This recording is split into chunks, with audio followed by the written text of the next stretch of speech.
Hello dears, welcome to തൻ്റെ kitchen recipes. വളരെ എളുപ്പത്തിൽ ഉണ്ടാക്കാൻ പറ്റിയ ഒരു കറിയാണ് ഓലൻ. പതിവിലും വ്യത്യസ്തമായി ഓലൻ ഇങ്ങനെ ഒന്നുണ്ടാക്കി നോക്കിയപ്പോൾ വളരെ രുചികരമായിട്ടുള്ള ഒരു ഓലനായിരുന്നു. കലത്തിൽ ചോറ് ബാക്കി വന്നില്ല, അതാണ് വാസ്തവം. അപ്പോൾ അതെങ്ങനെയാണ് ഉണ്ടാക്കുന്നതെന്ന് നോക്കാം. ഒരു ബൗളിലേക്ക് വേവിച്ച കടലപ്പരിപ്പ് ചേർക്കുക. ഞാൻ 100 ഗ്രാം കടലപ്പരിപ്പ് കുക്കറിൽ വേവിച്ചെടുത്തതാണ്, ഉപ്പിട്ട് വേവിച്ചതാണ്. അതൊരു ബൗളിലേക്ക് ഇട്ട് കൊടുക്കാം. സാധാരണ വലിയ പയറാണ് ഇതിന് വേവിച്ച് ചേർക്കുന്നത്. ഇതിലേക്ക് ഇനി ഞാൻ ചേർക്കാൻ പോകുന്നത് വഴുതനങ്ങയാണ്. പച്ച നിറത്തിലുള്ള വഴുതനങ്ങ 150 ഗ്രാം വഴുതനങ്ങയാണ്. അത് ചെറിയ ചതുര കഷ്ണങ്ങളിൽ അരിഞ്ഞതാണ്. ഇതിലേക്ക് ചേർത്ത് കൊടുക്കാം. സാധാരണ ഓലൻ ഉണ്ടാക്കുമ്പോൾ ഉരുളക്കിഴങ്ങ്, കുമ്പളങ്ങ അല്ലെങ്കിൽ മത്തങ്ങയാണ് വലിയ പയറിൻ്റെ കൂടെ ചേർക്കുന്നത്.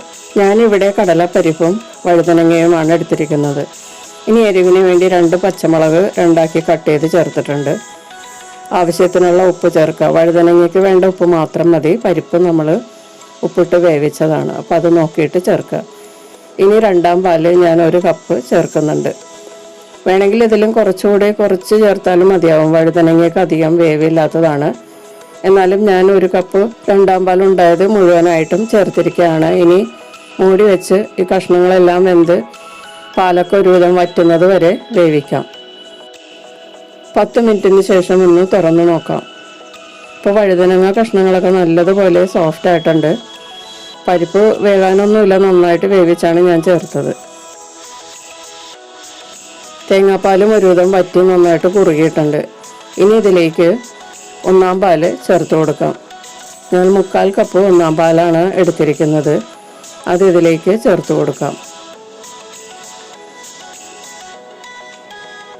1ാം പാല് ചേർത്തതിന് ശേഷം തുടരെ ഇളക്കി കൊടുത്ത് ഒന്ന് തിളച്ച് വരുന്നത് വരെ ചൂടാക്കുക.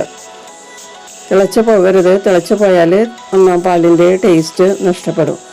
അപ്പോൾ അതുകൊണ്ട് നന്നായിട്ട് തിളച്ച് വരുന്ന സമയത്ത് സ്റ്റൗ ഓഫ് ചെയ്യുക. അതിനുശേഷം കുറച്ച് വെളിച്ചെണ്ണയും ഫ്രഷായിട്ടുള്ള വേപ്പിലയും കുറച്ച് ചേർത്ത് നന്നായിട്ട് മിക്സ് ചെയ്ത് ചൂടാറിയതിന് ശേഷം ഉപയോഗിക്കാം.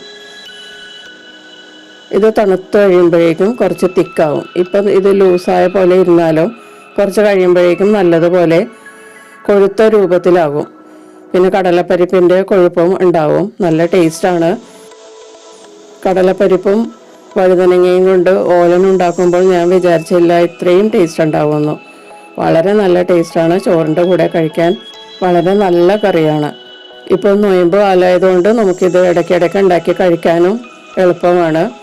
വളരെ നല്ല ടേസ്റ്റുള്ള ഒരു ഓലനാണ്. അപ്പോൾ എല്ലാവരും ഈ ഓലൻ ഒന്ന് ഉണ്ടാക്കി നോക്കുക.